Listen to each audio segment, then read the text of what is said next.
Chapter 37 Volley. Rainbow Dash tackled one creature, flung it into another, head-butted a third, bucked a fourth, and galloped murderously into a flank of charging monstrosities. Ugh! She ducked one creature's lunge, spun about, stabbed her half of the polearm into a second, then hoisted its twitching body so that it slammed across two more. As soon as she spat the wooden splinter out of her mouth, she spun and bucked all of the tumbling creatures over the edge of the platform. Ha! She reared her hooves victoriously. How's that for a slice of banana bread? Ow! She hissed as a monster leapt up and stabbed her backside with several spidery legs. Rainbow! Goldplate shouted. She stared with wild eyes while driving back a circle of drooling creatures. I'm all right! Rainbow Dash grunted and struggled under the creature. She was flung forward by its weight into a heavy wall of leathery attackers. Wait, scratch that! I'm not all right! Oh, that hurts! Ow! Ow, ow, ow, ow, ow! Seething, she clamped her hooves onto the platform, spread her wings wide, and spun in a circular fashion. Yeah! The one attacker was flung off her flank, while several more reeled from the spinning impact of her wings. Rainbow Dash panted, limped, and leaned against a loose stack of barrels. As she dealt with a throbbing pain, she tiredly gazed at an angry line of creatures diving down at her. Just then, she made a face. Rainbow's nostrils flared a few times as she sniffed the air. Before the monsters could land a single blow, a very angry stallion was charging in and tossing a wooden crate full of rusted horseshoes at the lot of them. Grr! Ironhoof knocked several of them into the walls of the cacophonous battle scene. I didn't march all the way here to spend my first night at home playing piñata with scum-sucking Tartarus spawn in the middle of the night. You ever thought of breathing on them? Rainbow Dash wheezed. Guys!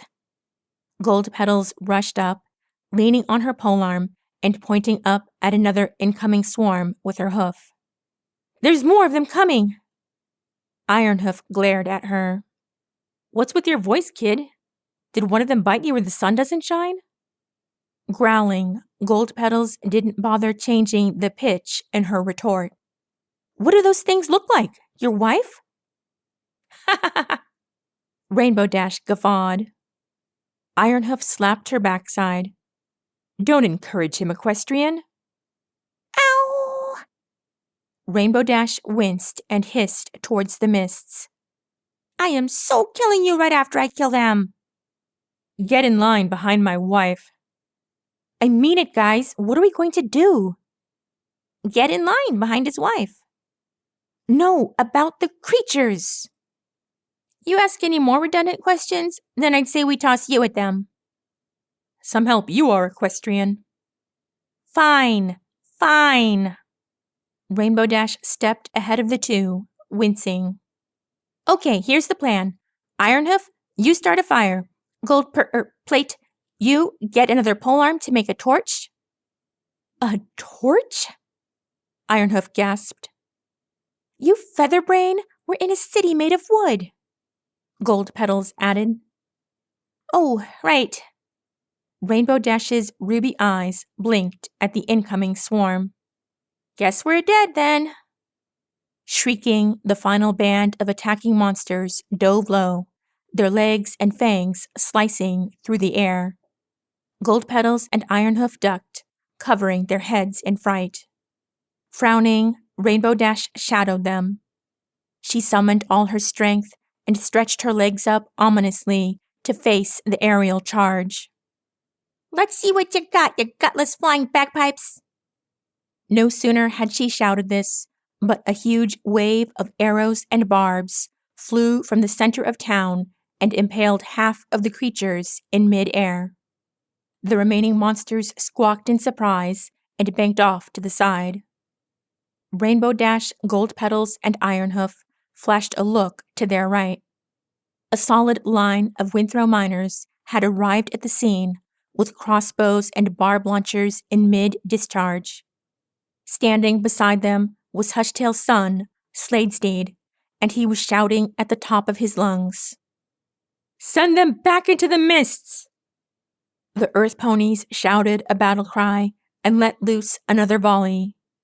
Several more creatures plummeted bloodily to the platforms as the remaining few who could still fly darted off through the moonlit haze of night.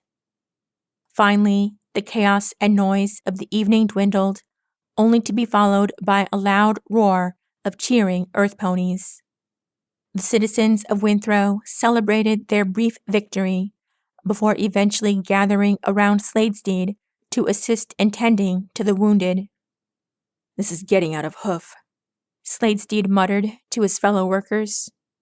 He wiped sweat and soot off his brow as he frowned into the foggy distance surrounding the village. "If my workers and I had gotten word of this just a little bit later, we wouldn't have come in time to provide backup.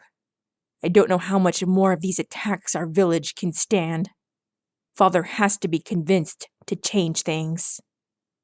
Several weary ponies around him murmured and nodded in approval. "Let's form a triage for the wounded." Sladesteed glanced Rainbow's way. He squinted. "Outsider," he spoke in a solid tone. "Your assistance is appreciated, but I fear we'll need more than just a single Pegasus's timely intervention if we are to stave off these monsters once and for all." "Hey, more than happy to help. Nice crossbows, by the way." "Yes, they most certainly are." Sladesteed sniffed the air. "Blast! Is it not enough that they attack us so heartlessly, but we must deal with the stench of their decaying carcasses as well?" "Nah, that's just Ironhoof here." "I beg your pardon?" "That's it." Ironhoof bumped his way past Rainbow Dash and limped down the street, groaning. "I'm going home." Heh. Rainbow Dash smiled and reeled dizzily. "All in. A day's work." "Rainbow."